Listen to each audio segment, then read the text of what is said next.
Hello everyone. Our next session is on concept of data science and traits Madam, you are on mute. conducted by Mr. Satish Ranade. He was Pingle madam, you are on mute. Pro Technologies in BFSI domain. He was Associate Vice President at KPIT Info Systems. He was running a small software services Hello, I can't hear Pingle madam. domestic markets, and he has a lot of experience to share with you. We'll start with the session now. I have transferred the presentation to Mr. Satish Rane. Rane sir, are you ready?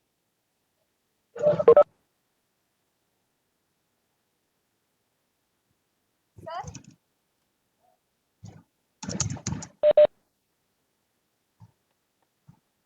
Hello? Audible? Yeah, now audible. Hello? Am I audible now? Yes.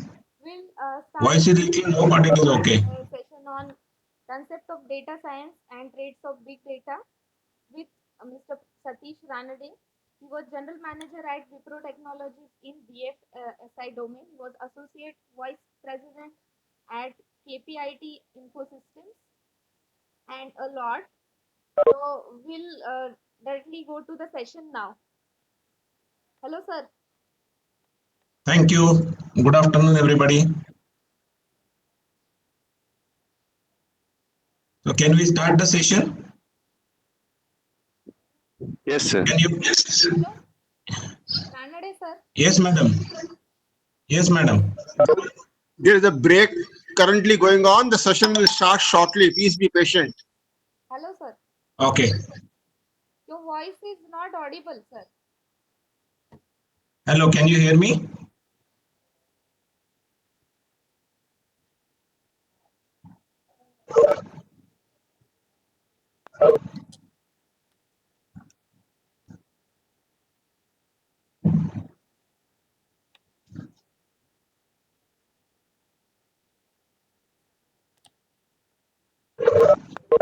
Hello, madam. Can we start? Yes, sir. Yes, sir. We can start now. Yeah, please give me presentation rights. Yes, you are the presenter now.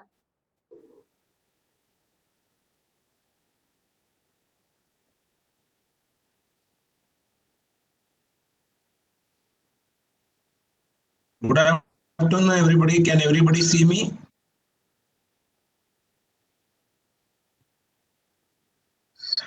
Yes, sir. Yes. Your Okay. presentation is visible. Okay. Can everybody see the present? Can everybody see the presentation that I have displayed? Yes, sir. So good afternoon, everybody. My name is Satish Ranade. I've been in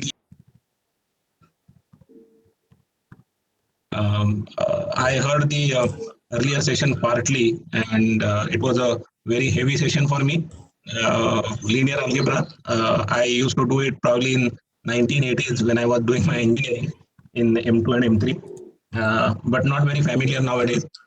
So I kind of enjoyed and relived my old days of 1980s while hearing the conversation on vectors and processing vectors and so on. I also saw that there were some questions about it going to be useful in data science and stuff like that. So as we go along in our two sessions, you will probably get answers to these questions. So let me start with my speech for today.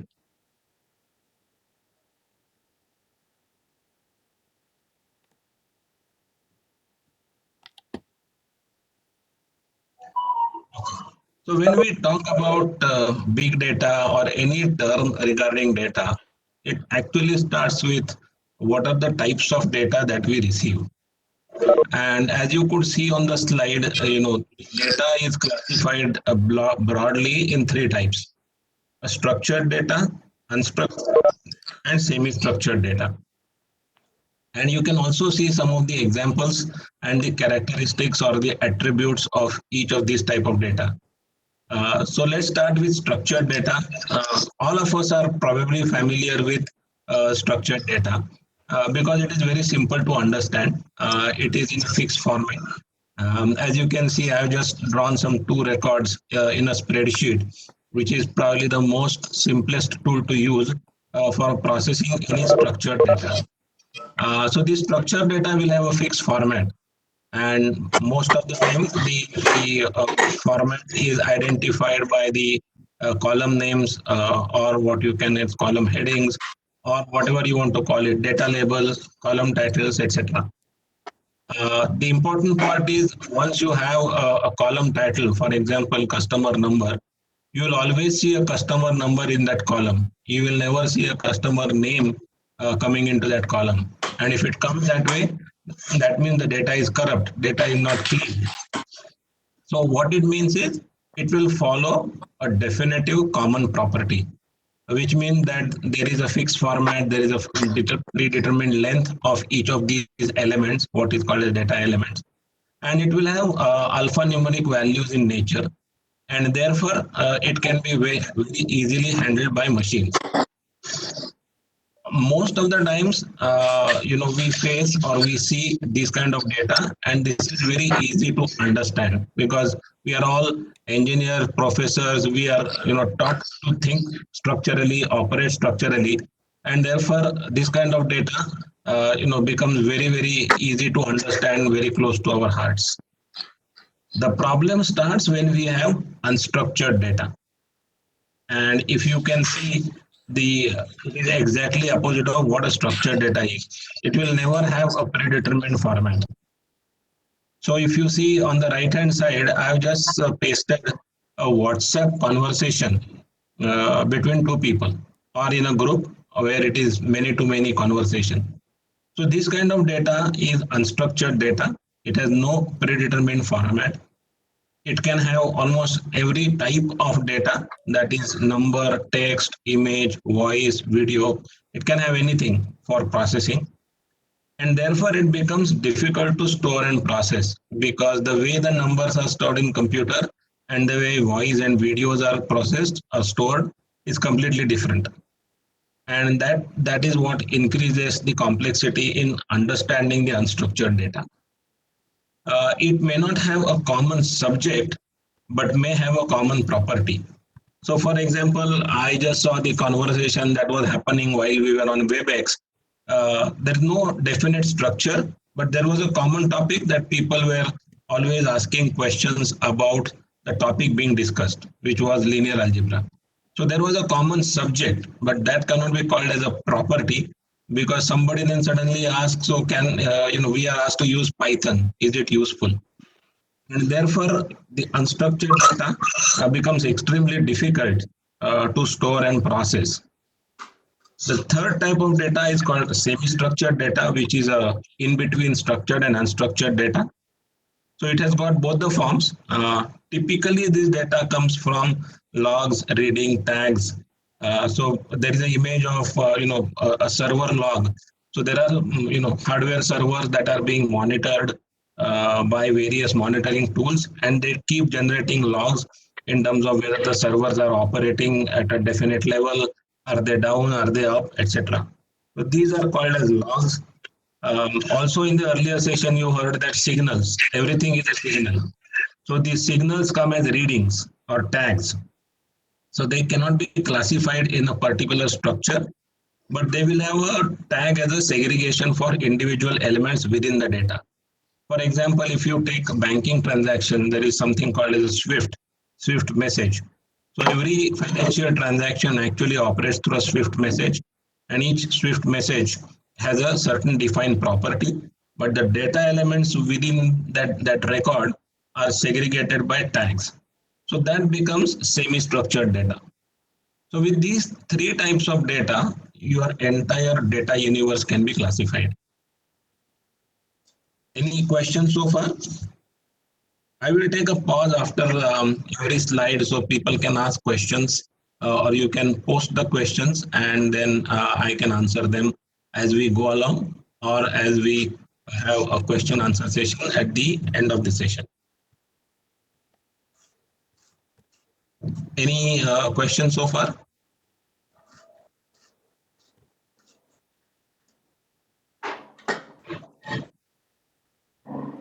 All right. So let me move to the next slide.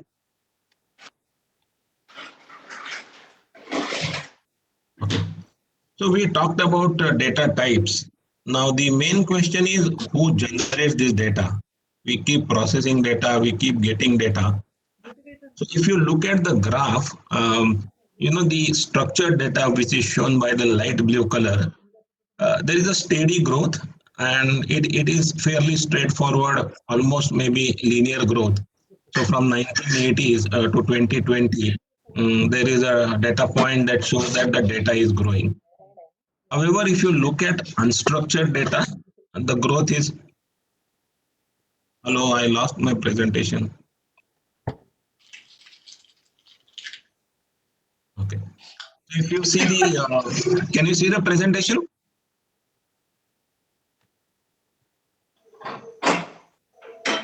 Hello? Can everybody see the presentation? Types of data No, sir. slide is being showing. No, sir, you cannot see.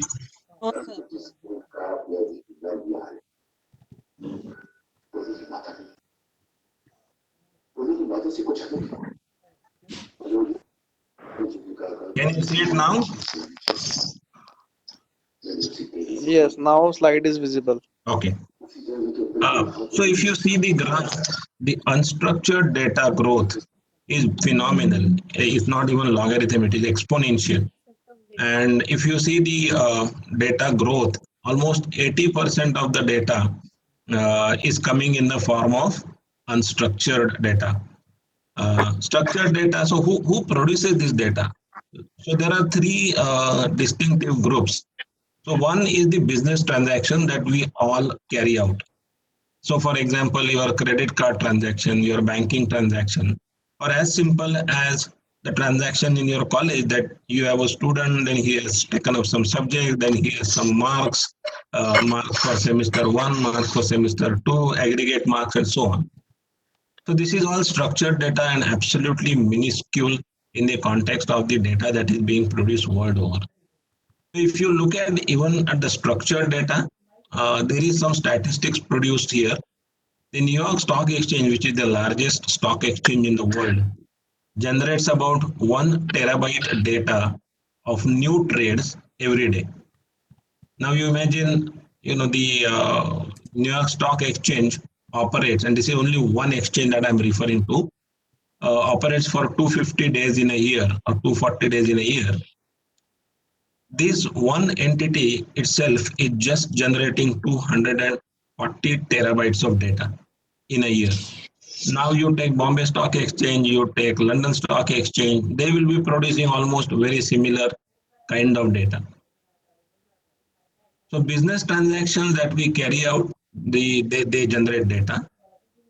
The biggest contributor in the data space is the social media.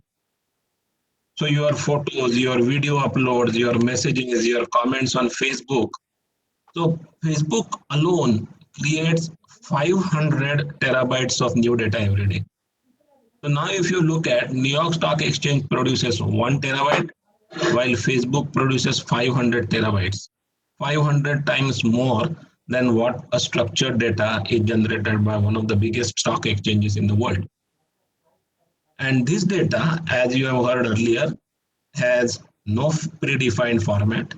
It has different kinds of data types and the speed of generation. So if you imagine if 8 hours or rather 6 hours of trading our session generates 1 terabyte, 24 hours of trading session would possibly create 4 terabytes, while social media 24 hours creates 500 terabytes of data.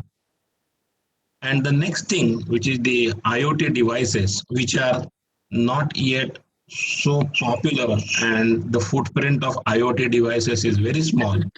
But just to give you an example that a typical jet engine, if it is fully automated, if it is IoT enabled, will create 10 terabytes of data only in 30 minutes of it flying, because it will collect data about the weather parameters around, it will create load parameters, engine performance, fuel consumption, temperature outside, and so on and so forth.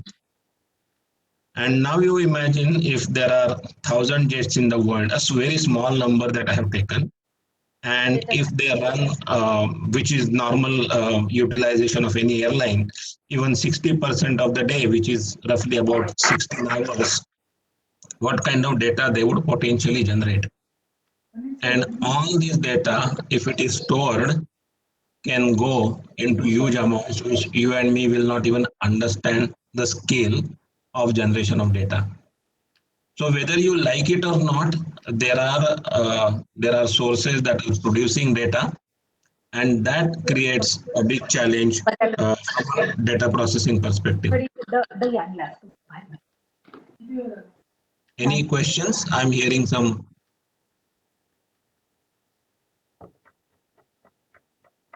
Okay. Yeah, so somebody asked a question that can you give example of semi-structured data. So I will go back to my earlier slide.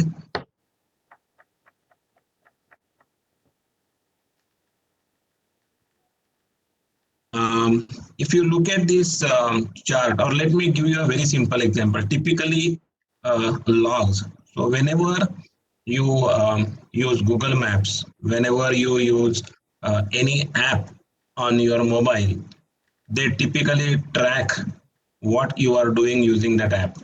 Or Google Map, as you know, they typically track your history of travel. Or if you are having a phone conversation, a simple log that says, okay, your last dialing number was this, or your conversation for this and this number was for X number of minutes. This is all called as semi-structured data. It is coming in the form of log. It comes in the form of readings, or even your electric meter readings, or if you have a pipe gas line, it is your gas line reading that becomes a semi-structured data. Did I answer the question?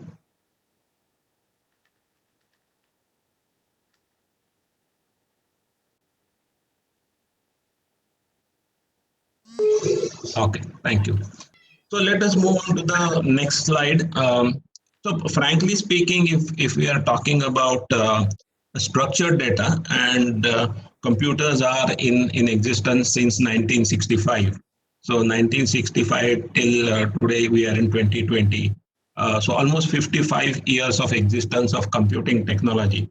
And therefore, the title says that practically there are no issues with structured data, because structured data is mainly generated by your business applications. And as I said, they are in a fairly standard row by column format, and they are in the form of transactions. And therefore, there are storage methods that are established. So there are VZAM and IZAM file types, which are mainly used in the mainframe data processing environment. There are flat files, and then there are relational databases. On the same side, then once you have the storage ability, if you look at the processing particularly is very popular in the relational databases. It is called as a ETL process. So it's fairly straightforward. It is extract, transform, and load. So you have various data sources from which you extract the relevant data, because all the data may not be relevant for all kinds of processing. And then you transform it, or they call it as massaging the data. And then you load it into a data warehouse, and data warehouse or data marts are actually storages for a set of meaningful data with some common properties. So the data marts actually make the data more consumable. So for example, if you have on one hand the data about the customers, and on the other hand the data about the credit card transactions or the debit card transactions that is done by the customer, these two kind of data sets are put together. They are extracted from different sources, because the credit card data will come from what is popularly known as POS in the credit card terminology. POS is called as point of sale. So whenever you swipe a card, either debit card at a petrol pump or a credit card in a hotel, the transaction is recorded, it is extracted and transformed. Now here is a slight catch, and the catch is because these are two disparate data sources, it is possible that the data that comes from the banking system will have data in the form of DD, MM, YYYY, while the credit card data may come from MMDD, YYYY, because those are largely US based operating systems, which is your Visa card and your MasterCard. So what the transform data cleansing does is essentially cleans up data and brings it into the same format while loading it into a data mart. Otherwise, the data becomes useless. And we'll have further details when we go into the next slide. But that is one of the steps that takes place in this ETL process. Then the last step is actually visualization of this data.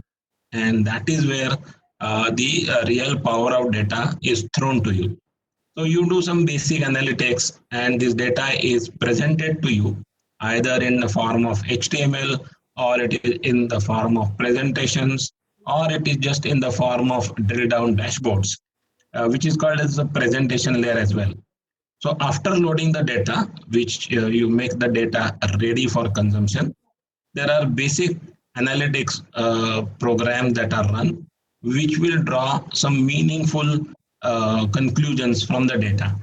So to give you an example, a typical structured data, let's say we have captured somebody's credit card transactions and you have probably last 6 years data in the database. Then by loading that data, you are basically saying that this person average credit card spend is roughly 30,000 rupees per month. And then there will be outlier that on a particular year, he might have spent 1 lakh in a month, or in a particular month, he has done some 5,000 rupees only. But by and large, his average spend is about 30,000 rupees. So for a credit card company, this becomes an extremely useful information. And then it is visualized in the form of what I call as a presentation layer. So therefore, structured data becomes fairly straightforward from a processing perspective. Now, what we have seen today was not the case in earlier years. So we have taken almost 55 years to come to a stage where we have a good control on processing the structured data. Now, how does this happen and what are the different tools or technologies that enable these 4 or 3 steps of handling the data? So the technologies are very simple. The simplest form of a technology, all of you are familiar with Excel, which is one of the popular tools, most used tools across all segments, be it education, be it corporate, be it banks, be it insurance companies, hospitals, anybody and everybody uses Excel because you have small volumes of data to process. And therefore, whenever the volumes are limited, you can easily process that using Excel, a very, very powerful tool. The only problem with Excel is here you cannot separate data and code. And those who have used Excel extensively will know that you can actually build applications in Excel having a proper user interface, user ID, password, login mechanism, etc. But the problem is both the code and the data resides in the same Excel sheet. And therefore, you can't just send the data or send the code separately. Everything has to be sent as one packet. But here we are not talking about small data. Here we are talking about big data. And therefore, it is imperative that we need to have tools that will enable you to handle all these 3 segments, the storage, the processing, and the visualization. So there are tools, databases available. The most popular one in the past era, particularly for the structured database, was SQL Server, Sybase, Oracle, and there are different versions of these products. So SQL Server also matured over a period. Sybase is kind of taking a backseat now, that is getting replaced by Oracle. but these kind of tools are enough to process structured data which come in a fairly relational format. Then comes the next step of processing the data. So for data extraction, transformation, and loading, there are different tools available. I have just listed 3 tools, but there are more than dozen tools that are available for processing. These 3 tools are Informatica, Cognos, and Oracle. So what they do is they have a basic interface given to you where you can define various fields to be extracted from the databases. It allows you to join 2 databases to draw meaningful data sets out of that. So like I gave you that if you have a credit card number and it is tagged to a bank account number, then both these data sets can be joined to make a meaningful information out of that, which means your monthly income is XYZ, maybe 50,000 rupees, and your credit card spend is 15,000 rupees. So it gives you a meaningful observation that, okay, you are spending almost 30% of your salary through your credit card. So this kind of data set information is available when you use these Informatica, Cognos, or Oracle data integrating kind of tools. And once these tools process the data, there are various tools like Tableau, WebFocus, which actually allow you to what we call as a presentation layer or a visualization. So for example, if you take Tableau, and it has a very beautiful mechanism, what is known as drill down mechanism. So let's say we talked about this transaction that, okay, Mr. XYZ has spent 30,000 rupees through credit card. Then the next level of information, if you click on that 30,000, it will show you that, okay, these 30,000 were spent on XYZ amount on clothing, PQR amount on groceries, and then, ABC amount on cosmetics. So this we call it as drill down. Then you may want to further drill down in terms of, okay, if you have spent 30% of clothing, what kind of clothing has the person bought? Whether these are luxury clothing, whether these are regular day-to-day clothing, etc., etc. So this Tableau kind of a tool allows you to visualize data and in a fairly straightforward, simplified drill down manner. And similarly, WebFocus is a web-based tool which sits onto various data marts that are created by the top 2 processes to visualize the data. And therefore, my overall conclusion and message is whenever there is a structured data, there are issues here and there, but by and large, there are no issues in processing the structured data.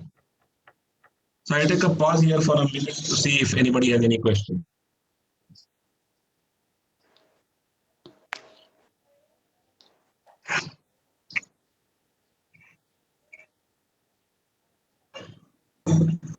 Any questions so far?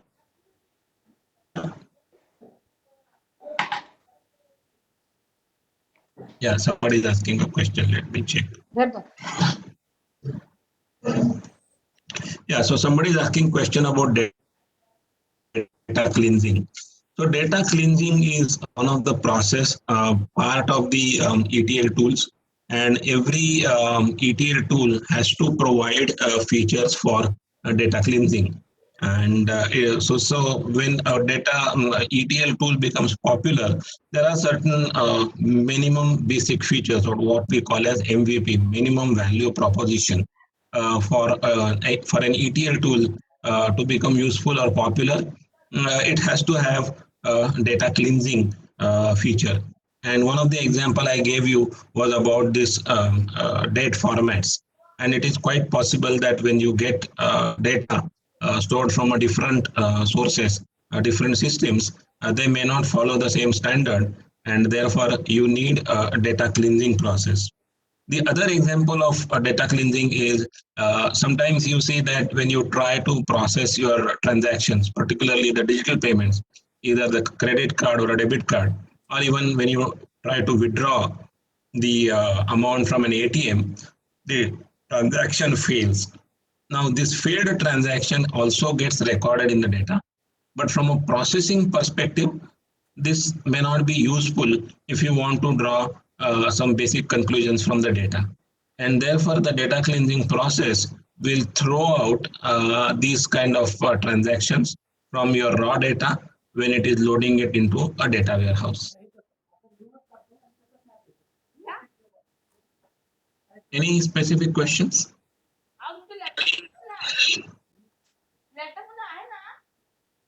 Okay. Let's move on. If I have not answered a particular question because I may not be able to see it on the screen, please ask them when we start our question answer session. So now that we understood that the structured data doesn't have too many issues, let us see why this big data has come into existence. So the structured data volumes are manageable. So there are 6 V's of the data that actually pushes you from a normal data processing to a big data processing. So the word big data is actually not a technology. It is just simple. What we call as small and big, it is just as simple as small and big data. So small and big houses like that, small and big data. So it's not a technology by itself. It's not a concept by itself. It is just the size dimension of data. But in addition to the size, there are 6 V's of this data that actually poses different problems. So the first part is volumes. And you saw me in talking about the volumes, different types of sources creating large volumes of data. But all that put together, if you see, IBM has done some computations and IBM projects that 2.5 quintillion bytes of data every single day.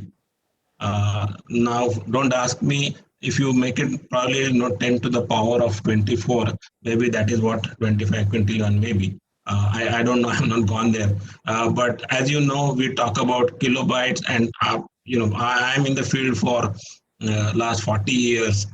So I was very excited when I got the first floppy disk, which was able to store 360 kilobytes of data. And for storing 2 files, I used to use 2 floppy disks and then put 1 floppy after another. Then I got super excited when I got a hard disk with a storage of 20 megabyte data. And now even terabytes of data can be stored on your laptop. So that is the progress that the data storage has done.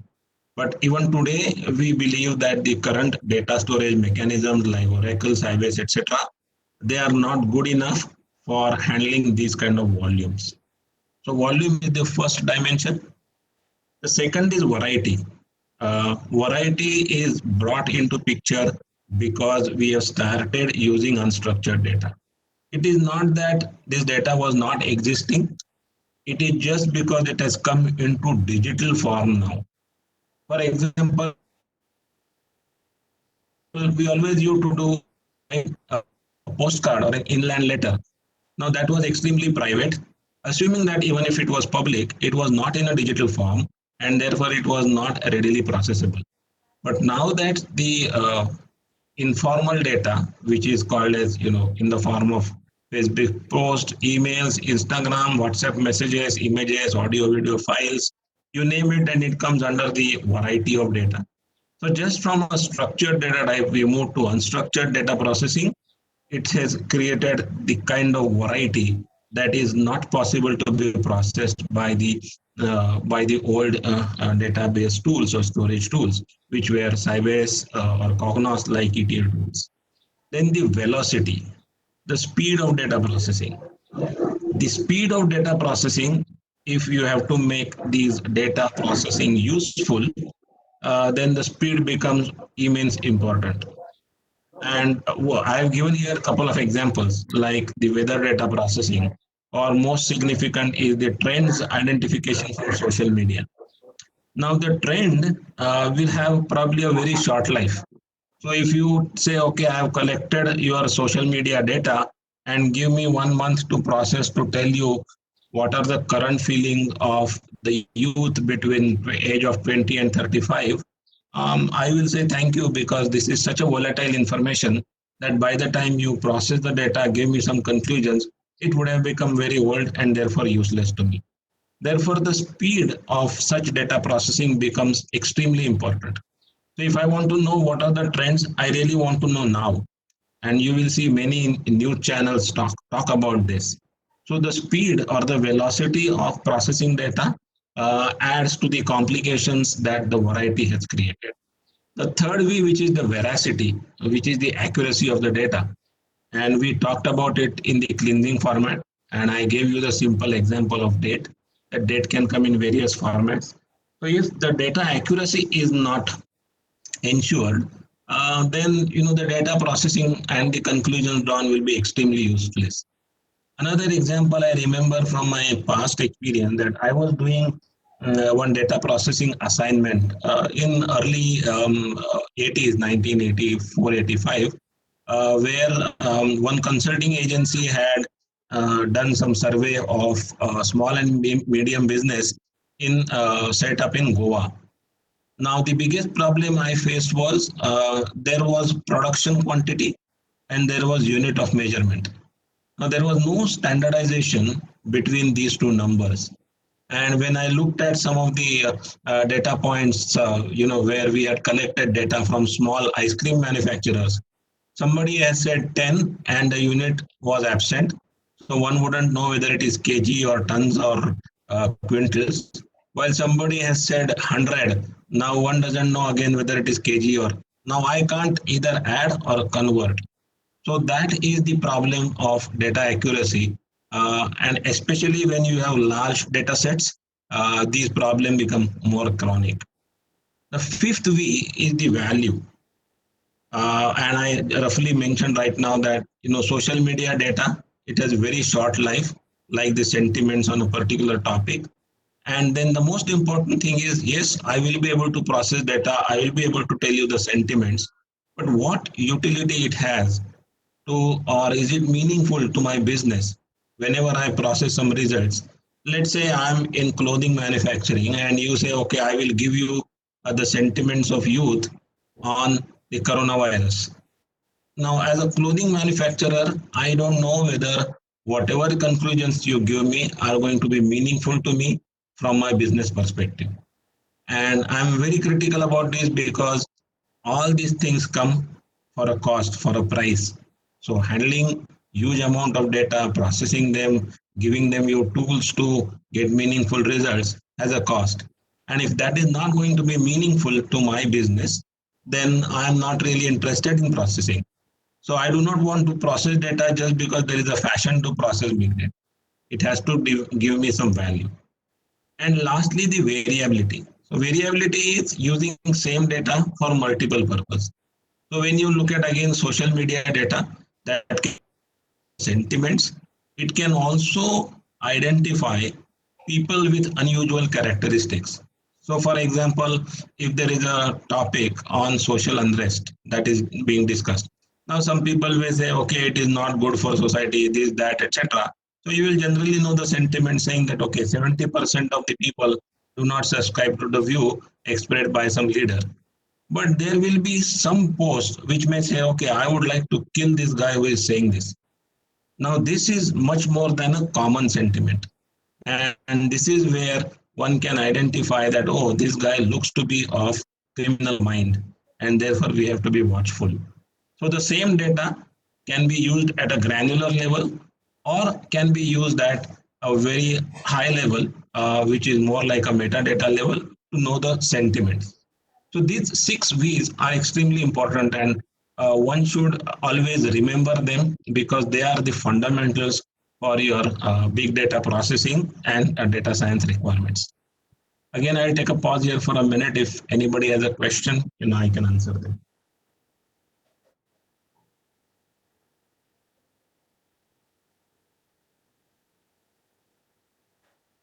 Any questions?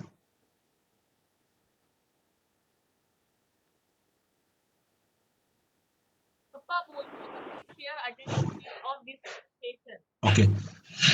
So quintillion is somebody asked me what is quintillion. So quintillion is a measure for data size.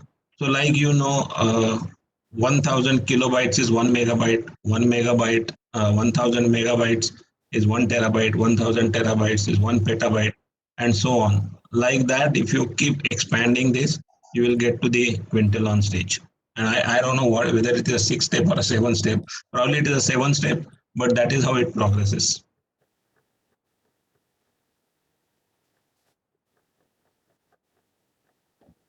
Okay. So now we have understood these six dimensions, 6 V's of big data. It is important to know that the structured data tools were not enough because they were not able to produce, they were not able to handle the unstructured data. So where do we really collect unstructured data? So I mentioned about Google Maps. So if you are using Google Maps, entire travel of you, if you are tracking through the Google Map, is recorded that you started from point A, then you took a halt at point B, you waited there for 20 minutes, then you deroute, then you came back again on route, and so on and so forth. So your various apps, mobile apps. So if you, let's say, download one gaming map, it will actually try and trace what kind of games are you playing, how long you are playing those games, are you a master in playing those games, are you addicted to playing those games. So this kind of data also comes from various apps that you use. In fact, one of the major reasons that you will see nowadays that there is a very strong promotion by many companies, service companies, banking institution, etc., to use mobile app rather than browser-based features, because that enables them to collect a lot of data about you, which is actually scary. And we will talk about it when we talk about the applications of data science, as how it can be dangerous to the customers and how it can be useful to the customers. But the important point is whenever you actually download an app, there is a huge list of things that you accept. And normally these runs into pages. We are not very careful in terms of what we are accepting. We just keep checking yes, yes, yes. And finally you are happy when you download. But in the process, you actually give up a lot of data about you. In fact, my belief is today, you have seen the telecom industry, particularly the telecom tariffs. Earlier in my old days, in year 2000, the outgoing call was 16 rupees a minute and incoming call was 8 rupees a minute. Now incoming calls are free. Practically, if you use VoIP, your outgoing calls are also free. But time will not be far away when somebody will say, okay, I will pay you 50 rupees a month, but use my phone, my service, and my app. Because the kind of data that they will collect in the process and that the data they will be able to sell becomes their revenue stream rather than the actual usage cost of the bandwidth. And you probably have seen social media platforms like Facebook, which is the second point which generate data. They have paid huge penalties in some specific countries where data sharing and data selling was legally not allowed. So data collection, then I mentioned about card usage, debit card, credit card, loyalty cards. They are the sources of data collection. Now that the fact is Oracle and Sybase and Informatica of the world are not able to handle my data the way I'm generating it, we needed different technologies. So if you look at the most popular technologies to handle the data storage part, Hadoop is probably one of the most popular, and it is still expressed as rows, but not necessarily columns. And it is used as a comma delimited or comma separated fields. It has got limited data type support, so it may not support it. It will support everything probably as a string and may not be necessarily a date type.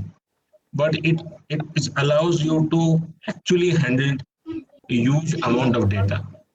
But it is still the data storage is on disk. Now, whenever you are going to process the data, and if there is a lot of access to the disk to get the data, the number of I/O operations on the disk will actually increase the time to process the data.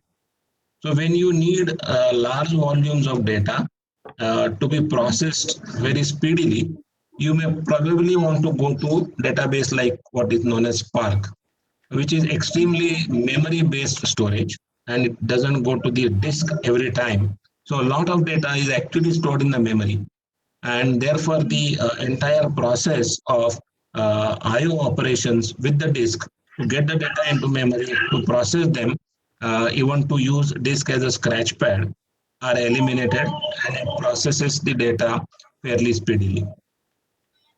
The third type of database is called Cassandra. It is distributed, it is mostly suited for distributed data storage and with latency. For example, if you are going to process the data, let's say through Facebook, now Facebook doesn't have one server in the US, and it doesn't happen that your data goes onto the US server and everybody's data goes onto the US server. Facebook has a distributed data storage policy, so they will have one for India, maybe 100 for India, 1,000 in the US, 500 in Singapore, and so on. Now, when this data is so distributed across various storages, and then if you have to pull it together, you need a tool or a storage, one which has very low latency. So when you access those data, if the server farms are distributed across the country, and you can imagine if one server is in Chennai, another in Calcutta, third one in Delhi, fourth one in Mumbai, and so on, the data latency becomes extremely important because while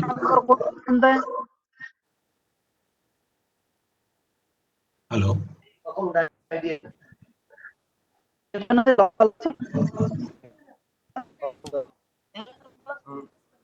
somebody is speaking on the background. Can you go on mute, please? Can you go on mute, please? Okay. So these kind of data, when it is distributed, across various states, cities, and countries, latency come into picture, which means latency is nothing but the speed of data transfer from one storage to another. And if that speed itself is very low, that means latency is high, then you have a processing time issues, and then there is also a possibility of a failure. So if you have data stored on one server and if that data fails, then you will be in trouble.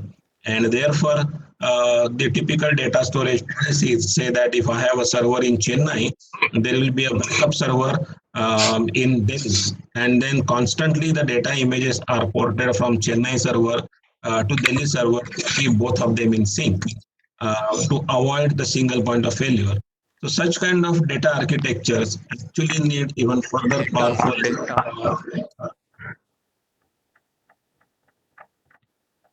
Hello, can you go on mute, please? Yeah. These kind of distributed data storages need further powerful tools, and that gave rise to some of the tools called Cassandra. Now, once you have a storage problem sorted out, where you store data, how you store data, how you transfer data from one place to another, next comes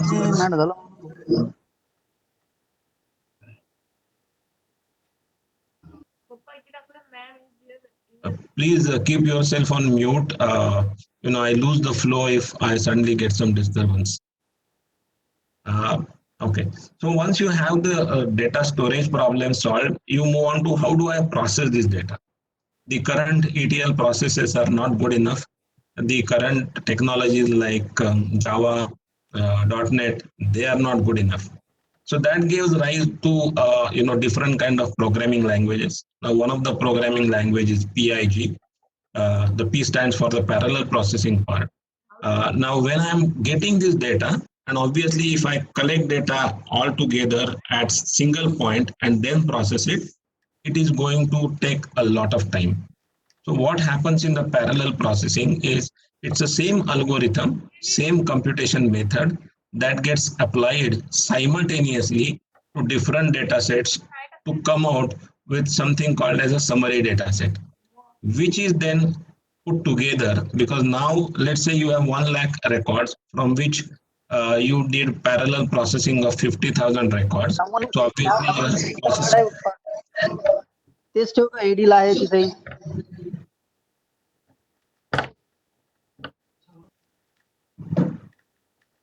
हे काय व्यवहार करणाऱ्याचे पूर्ण नाव पूर्ण पत्ता त्याच्या खातेदाराच्या नावाने खाली काय व्यवहार करणाऱ्याचे पूर्ण नाव द्या नसून लागत ना ते सही प्रमाणित सहाय्यक हिशोबनीस वर साक्षर अधिकारी हे तिथं करावं लागते असं वाटू राहिलं मला सही हा कोऑर्डिनेटर प्लीज आज जाऊन यायला पूर्ण असतं घर तिकडे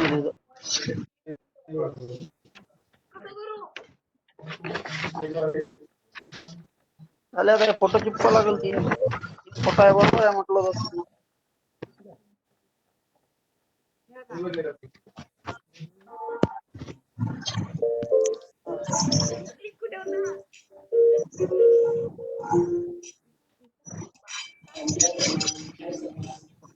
फोटो काढतो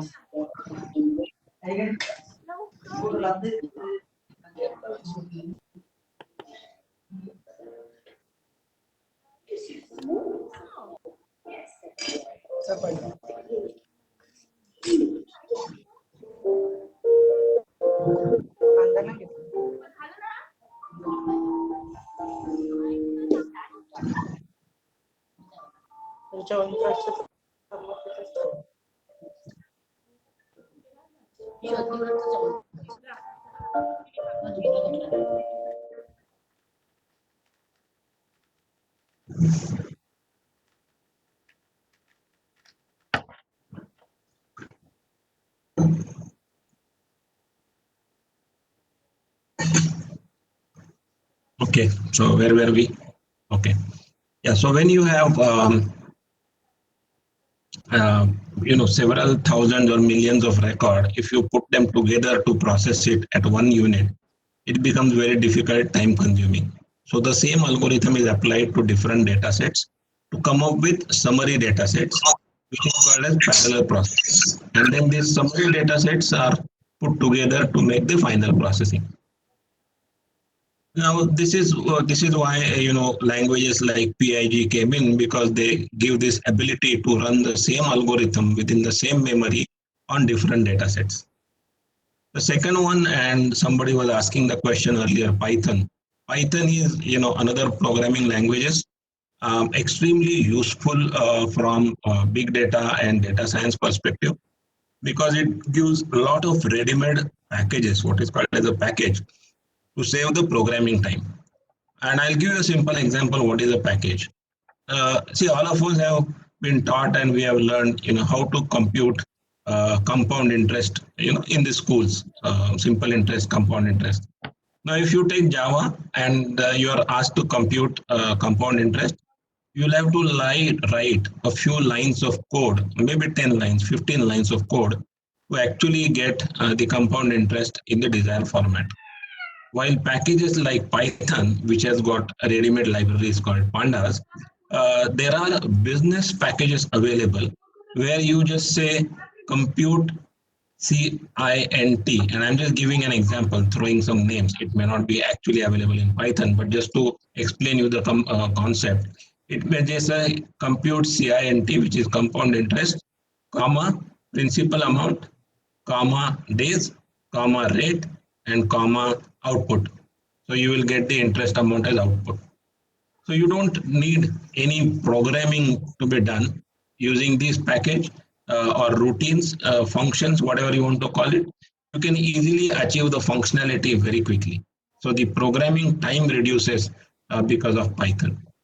Particularly useful when you are going to use statistical algorithms, mathematical computations in data science, because if they are already ready, so if you were to write on your own algorithm for linear regression, then it is going to take huge amount of time for you to write, test, make sure that it is matured, and then get the output. But if Python as a language gives you that as a package and say, okay, you supply data in this format, run this algorithm, and you will get the desired output. And that's why Python is required in data science. Hive, HIVE, is like your Cassandra. Cassandra is a data storage for distributed data, while Hive provides like PIG to manage distributed databases. And there are there are a lot of tools. I have just taken examples to give you some clarity as to why, the technologies that handle big data are different than technologies that were available in the past. Kafka is another tool. It is especially designed to handle real-time feeds. And the classic example of real-time feeds, those who understand the stock exchanges is absolutely a real-time feed. In fact, if there is a latency of more than 150 nanoseconds, then a trade can fail or succeed, and people can make huge money by writing algorithmic trading by using this latency itself. So to give you an example on this latency and Kafka, let us say you are sitting near the stock exchange and forget about this digital media. So somebody tells you that okay, Reliance stock is available at 100 rupees. Yesterday it was 150, right now it is at 100 rupees. Now because you are standing next to the stock exchange, somebody came out and told you. So you got to know immediately. While I am in Delhi and then you call me and tell me that look, it is it is available at 100, you can sell it for 150 and make 50 rupees profit. Now by the time you call me, I get to know the information, there is some time lag. Meanwhile, if somebody who is sitting next to you or standing next to you books the trade, then I lose the opportunity of getting that share at 100 rupees. This is called as latency in real life. So if I have a direct feed from a stock exchange, I don't worry about somebody telling me or waiting for the data. Data keeps coming to me. In a more critical fashion, like on the finance world, if you are in a hospital and if there are instruments that are constantly feeding your health parameters, if somebody is in a critical condition to a doctor, and here even a nanosecond difference in telling the doctor that the patient's heartbeat is going down or blood supply has a problem or brain is not functioning can be a cause of life or death, and therefore such a kind of live feed needs to be processed using tools like Kafka. Lastly, once you process this data using this, again you have visualization tools like Fusion Charts, Google Charts. They are not very different than what we earlier saw in this in the structured data processing. So they also produce structured data, also produce charts, graphs, drill down abilities, while visualization tools like Fusion Chart, Google Charts also produce similar kind of outputs. But primarily, this is the main difference between the technologies that handle big data and why they are required despite having such a matured technologies for handling structured data. Any questions on this slide?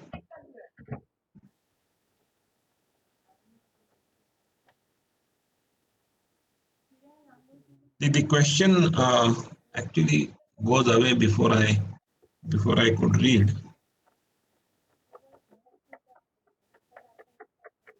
Okay, let me answer the question at the end. There was some question. Can somebody repeat the question? I'll just read it carefully. It was something about unstructured data.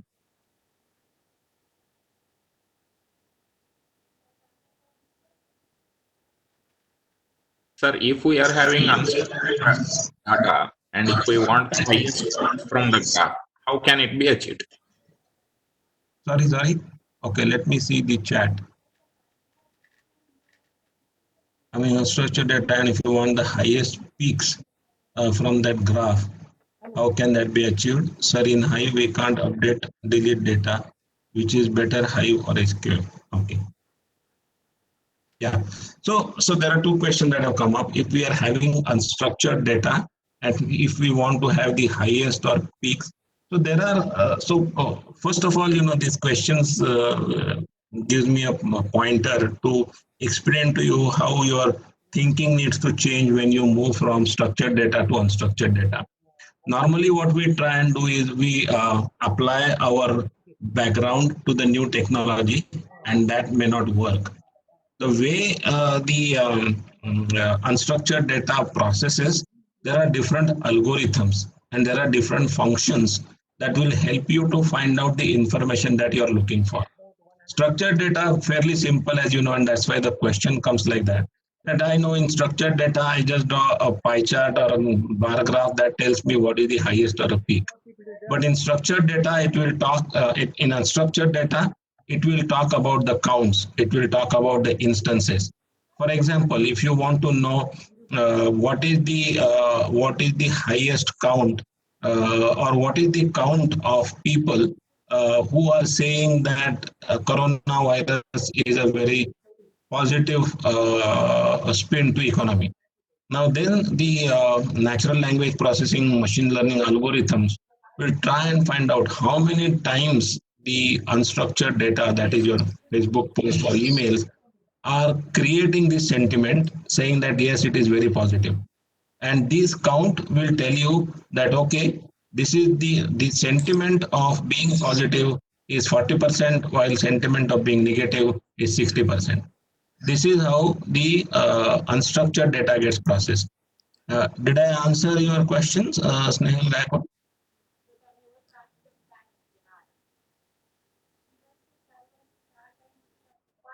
Yeah. The next question is, sir, in Hive, we can't update, delete data.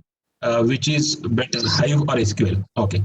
So first of all, Hive and SQL are not comparable because SQL does not or is not very effective in managing distributed databases.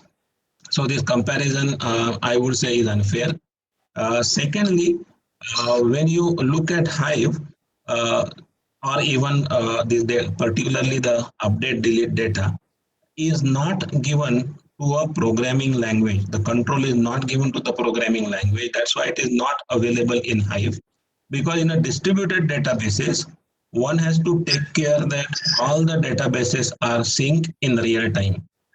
And if this right is given to a program and then you by mistake update one database and forget to update the second one, or if there is a time gap between you updating the first one and updating the second one, then it will create inconsistency across two databases of same information, which is against the basic principles of distributed databases. And therefore, you will not have control on update or delete data in Hive. But my primary answer will be they are not comparable because SQL Server doesn't provide you equally powerful distributed data storage processing.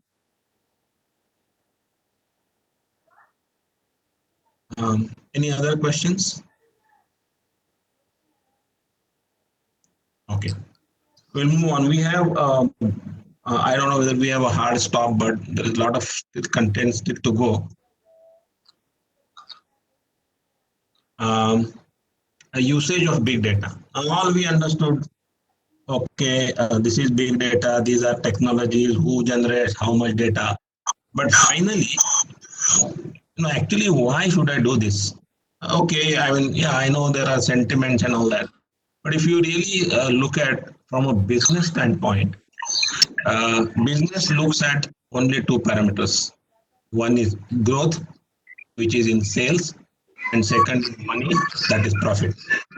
If I am not making money, if my sales is not going up, if I am not making money, I am not interested in your big data. That is a simple answer from business. Now, was it not possible to do all this using the structured data? Yes, it was. It was, being done in the past also.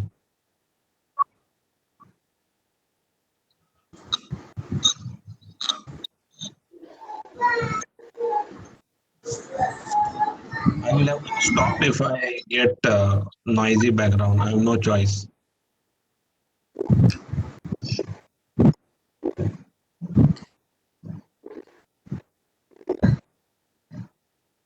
Okay.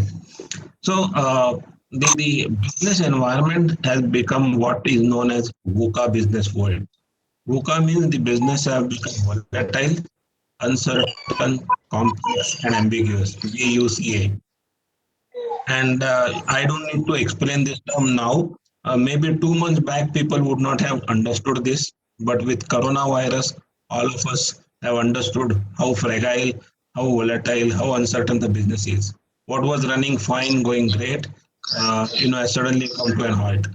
And this VUCA business world actually makes the business growth and the profitability a big challenge. And that's why people are looking at how I can use big data to take benefit. So once we understood why, how we really do this.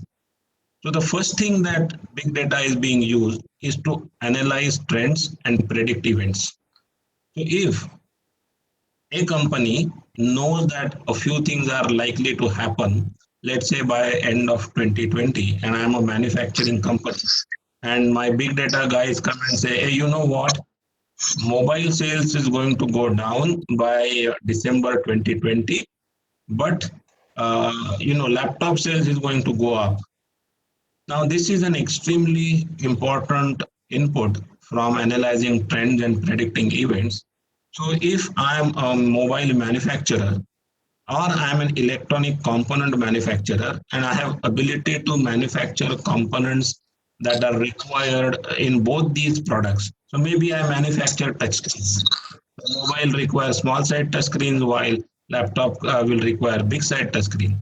So I will change my production schedule somewhere around August or September to make sure that I have enough stock when there is a demand for big screens for laptop, and I don't carry unnecessary inventory or unsold goods of small touch screens, which then I have to sell off or scrap.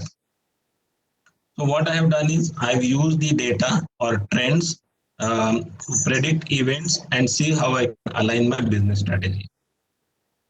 Second is get the customer insight on his likes and dislikes. Let's say I'm a garment company and I want to know what are the most popular colors that are likely to be prevalent in 2021, because I have to process cotton, I have to dye them, I have to create clothing, and it's about 6 to 8 months life cycle. So if I need what are the customer insights on colors on clothing, then I can manufacture colors. I can manufacture clothes with the same colors. Third is to understand customer behavior pattern. And we have some applications, particularly there is one application which is very widely used by car rental companies like Ola and Uber. And I'm going to dwell in very much detail in the application session. But important point is to understand the customer behavior or the behavioral pattern. And lastly, to know the sentiments.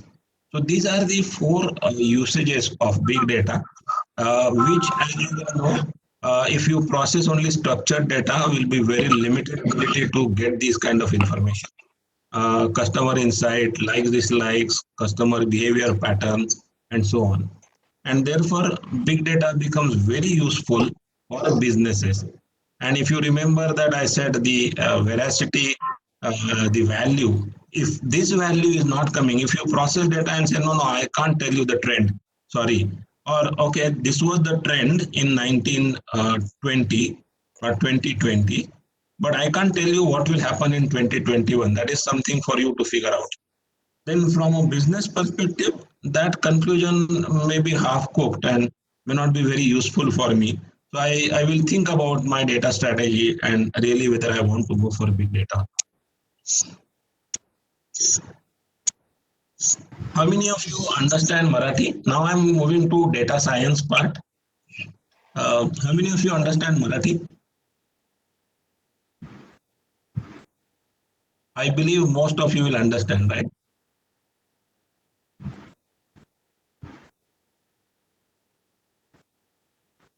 Okay. So on the screen, I will explain to you those who don't understand Marathi. There is a verb called Jena dekhe Ravi, te dekhe Kavi, right? I hope you have at least heard this phrase.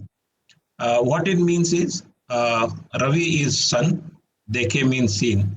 So sun can see everything that is happening in the universe, while Kavi, which is a poet, he can see things that are not happening in the world, which means Kavi or a poet can visualize, can dream, can see things that others cannot see or that are non-existent. And data science is very important from that context, because I believe what anybody cannot see, the data scientist can see. And we will do a very small exercise to just tell you how critical this function is. Now you see some numbers here, right? 73, 76, 79, 86. So what do you get from these numbers? Can somebody write on the message? What conclusion do you draw from these numbers? Let me see what people think. What do you see from these numbers? There's nothing right or wrong. It's a simple set of numbers.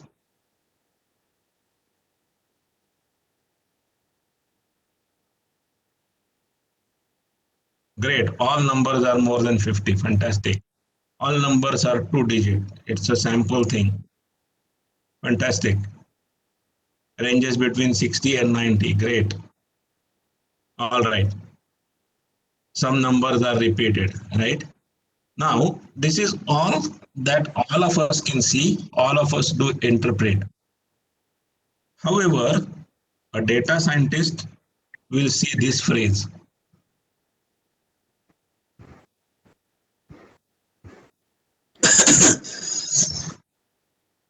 Do you get it? These are nothing but ASCII codes of the alphabet that I have put down there. I love you. None of you probably, because I have written, I knew this, but none of you could ever imagine that these numbers will translate into this kind of a sentence, right? But the data scientist with few algorithms will be able to get this conclusion that, oh, these are not numbers, this is not really, I mean, what all you told me was correct, but not correct also. Because from a data science perspective, you know, what it means is, this is a simple statement that I love you. Okay, so I'm seeing a lot of reactions. I know you will be surprised. There are a few more surprises from data science perspective. The next surprise. Now, I'm sorry that this is related to lipstick, but since this is a financial term, I'm sure the ladies in the audience will pardon me. But this is not obviously my conclusion. This is a conclusion drawn by some of the algorithms, that whenever there is an increase in sale of lipsticks, it's an indication that there is an upcoming financial recession. And this has been proven by processing close to 100 years of data across various continents, countries, communities, etc. And therefore it has now become very popular, and it is also known as a lipstick index. So ladies, if you feel that you want to buy more lipsticks, please be careful, because it probably be an indication that there is a financial recession that is likely to come. Now, this kind of information could have never ever been produced by simple analysis of information, right? And because we are always taught, we learned in a very logical way.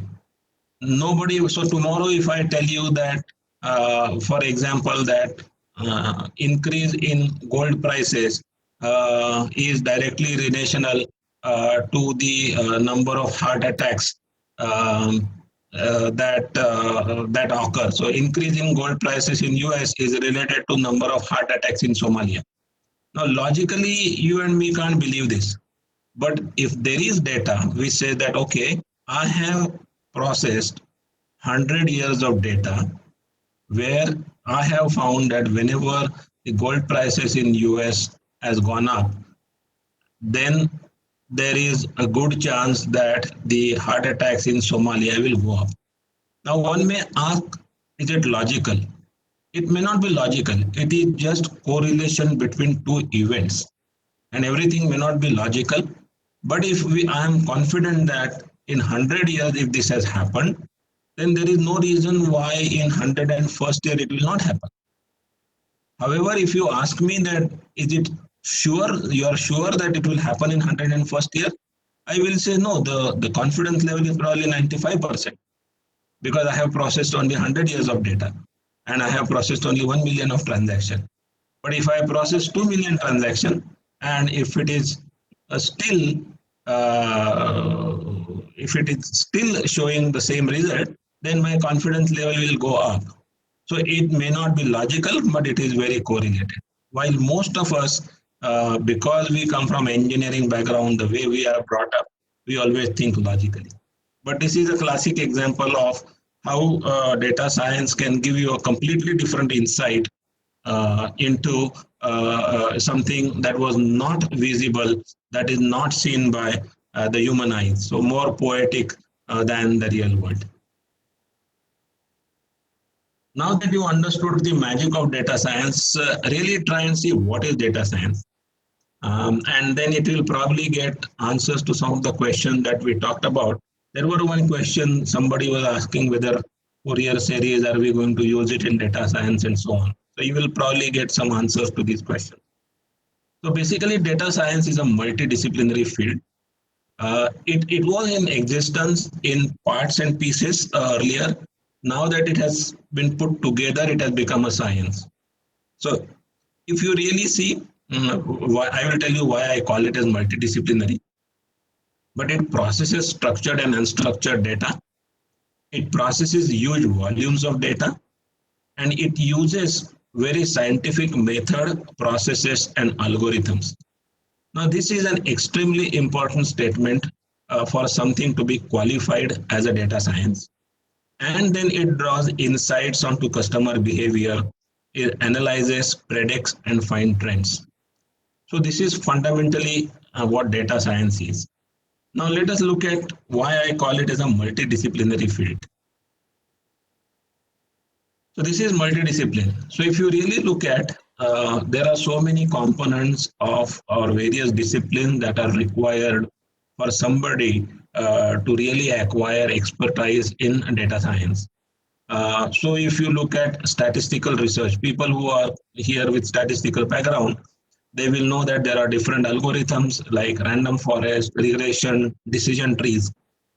While those people who understand the domain, that how the banking industry works, how the retail industry works, or how the FMCG is fast-moving consumer goods, that is your air conditioners, refrigerators, vehicles, etc., etc.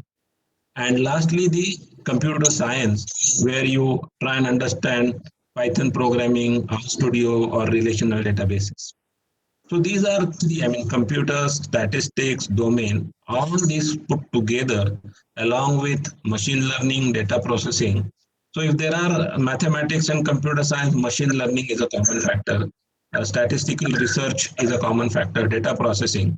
But all these put together, you actually become a data scientist. If you understand the domain, if you understand technology, and if you understand stats and maths, you will basically become a pure data scientist. So there are, why this is becoming so popular, you will have computer experts who can write Python programs, or you will have statisticians who can help you understand these different algorithms like random forest, etc. Or you will have banking experts who will tell you, what is a loan product, what is a mortgage product, what is a fixed deposit product, and so on. But somebody who understands all three becomes a very, very critical entity to the business. So what we saw, what is a data science? Let's also see what is not a data science. How many of you know this Paul Octopus who used to predict the World Cup football matches results? Anybody knew this?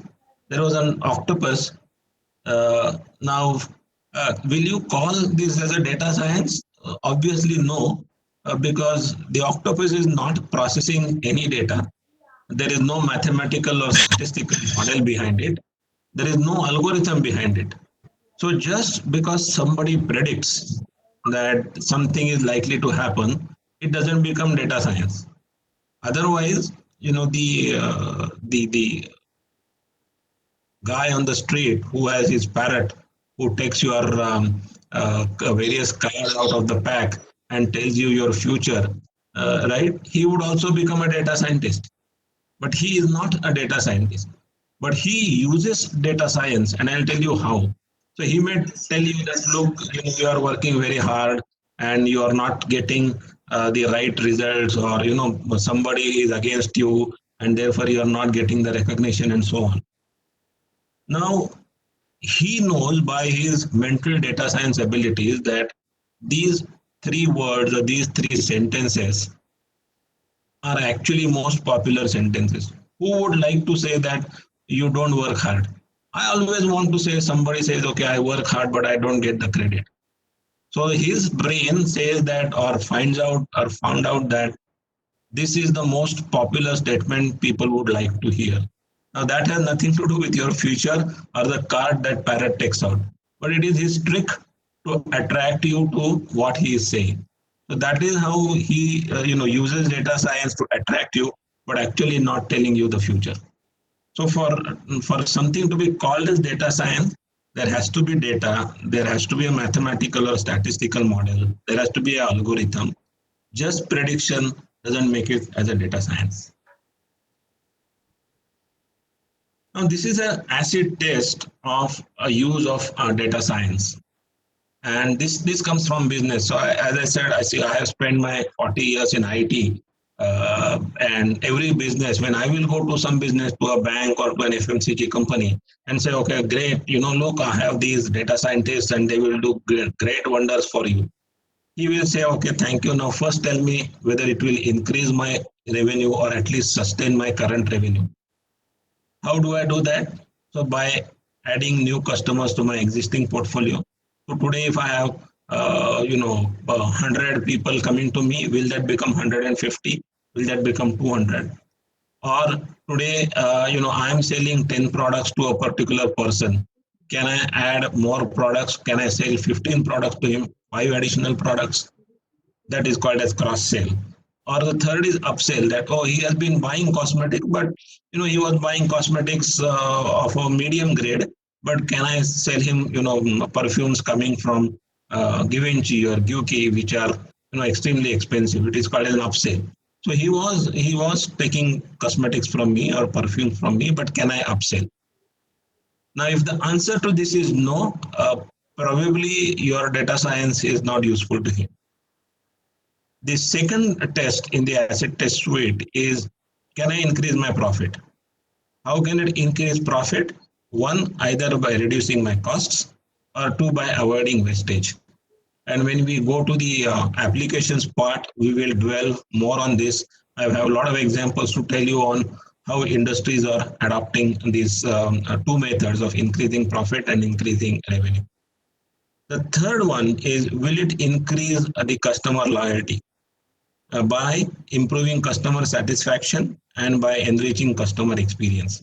Because today, almost in every product area, that there are so many options for the same service or same function.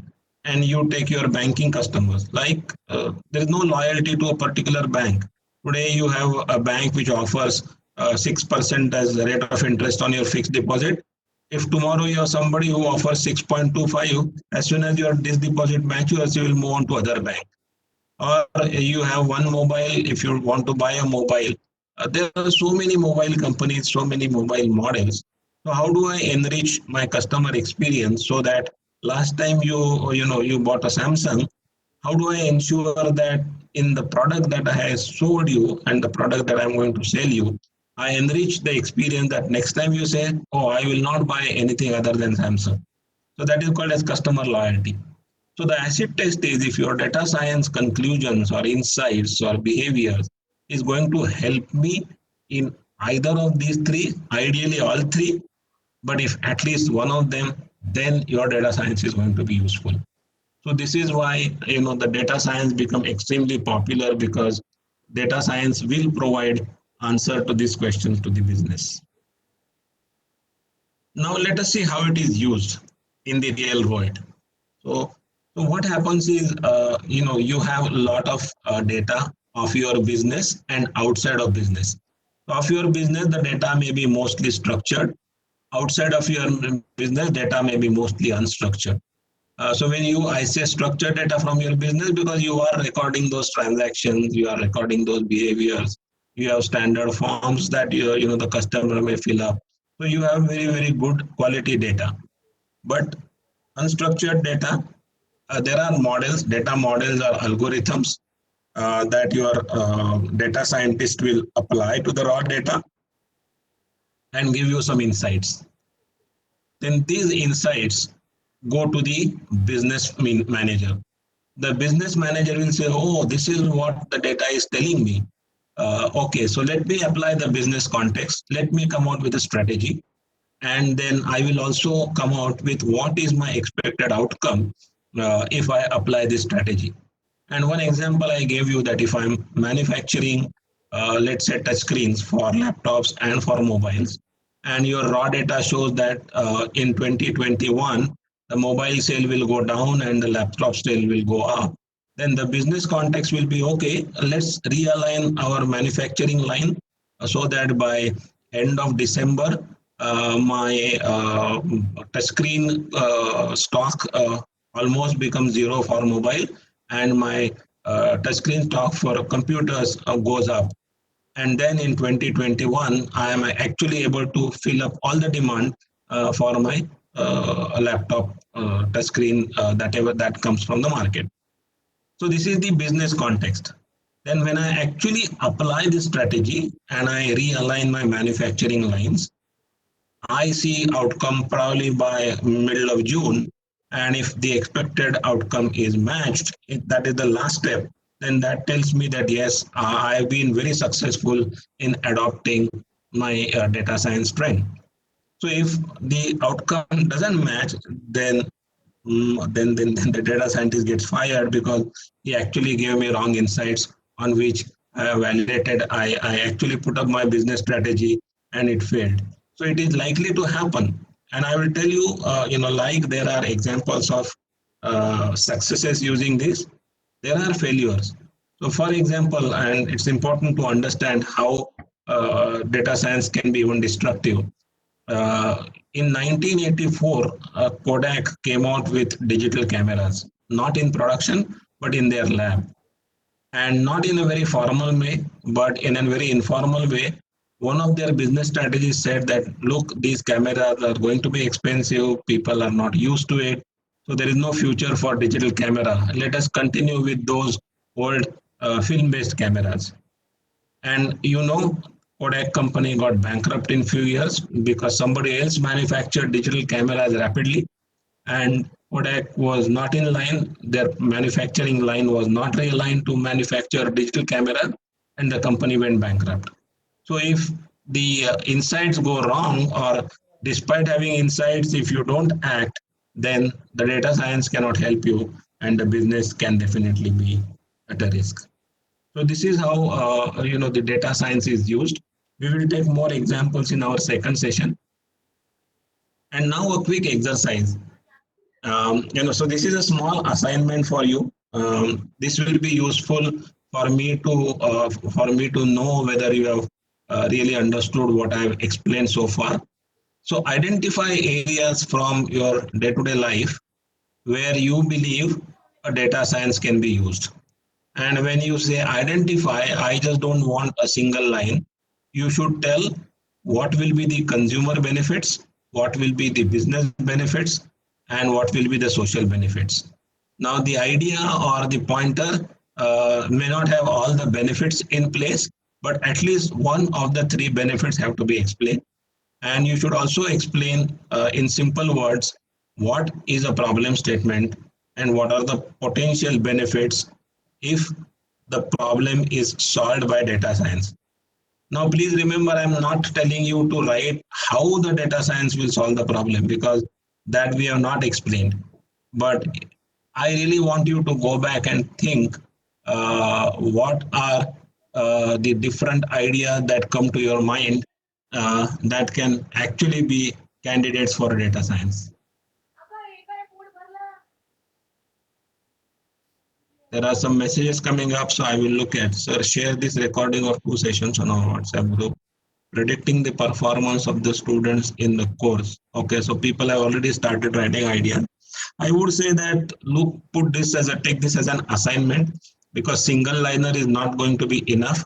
what I need is what is the problem and what is the potential benefit and problem in the domain of your social life, right? So I will send this exercised slide to madam, and then she can circulate.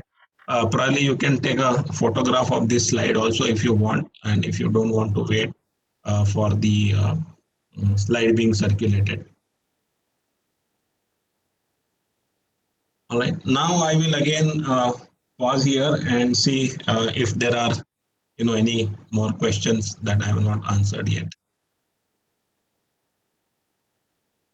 Now you can put your questions on chat. Don't worry, I will. So I know we have ran out of time. We were scheduled to finish at 1:30, but we started late and there was some disturbance in between. So my apologies. I have kind of made you wait longer to have your lunch.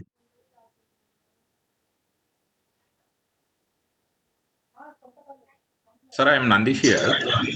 Yeah, Nandish. Sir, it was an excellent explanation. In fact, I am from a management background. I don't understand technology, but you helped all of us. Probably the feeling is same with all our faculty here. You made it so simple, Lucid, and helped us to understand the concept so easily. It was truly, truly insightful. Thank you very much from on behalf of all of us. We truly appreciate that. So please don't say sorry because delay was not from your side. It was from technology and our friends. It's my request. It was truly useful, sir. Okay. No issue. So I'm sure if you like this, the next session is going to be even more interesting because all said and done, there was still some part of theory which we can't get away with.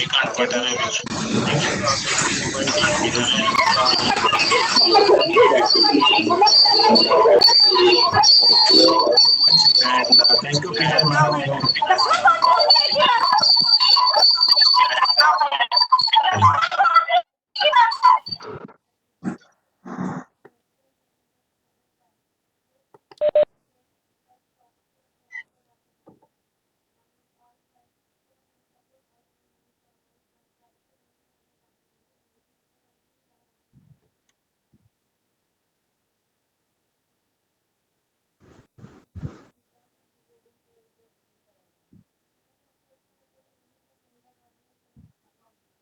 Thank you, Ranade sir, for your nice session.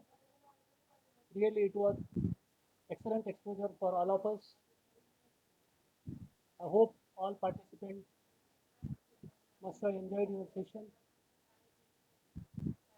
And really, it was excellent session. And for next session, we'll be starting at 2:30. Next session will be taken by Dr. S.M. Jadhav.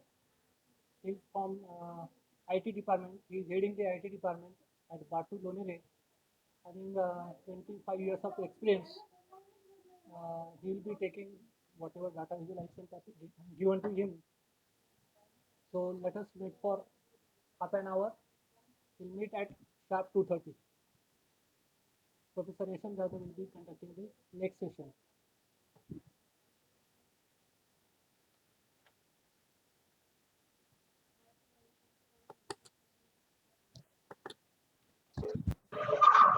Am I all of you?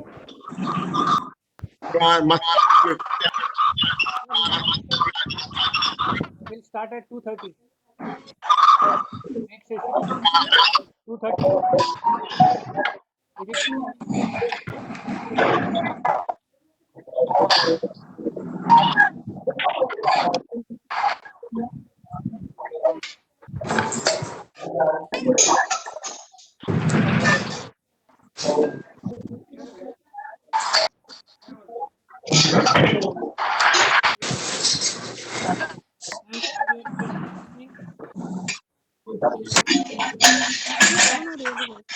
at 2:30 p.m. Professor S.M.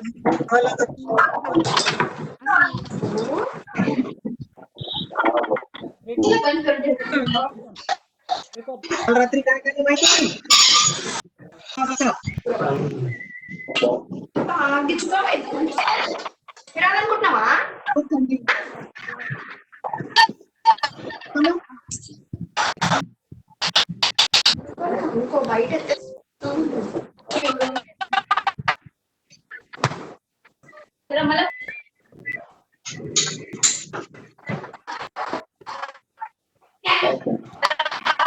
पाणी तिकडे टाकले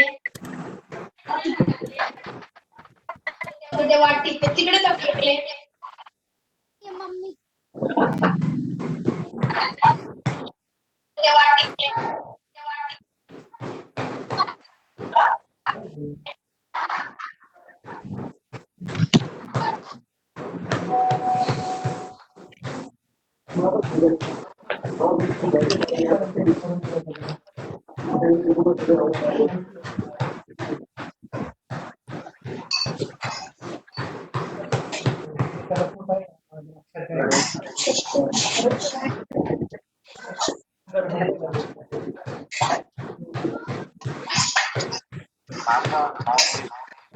Me after Rishi Kapoor.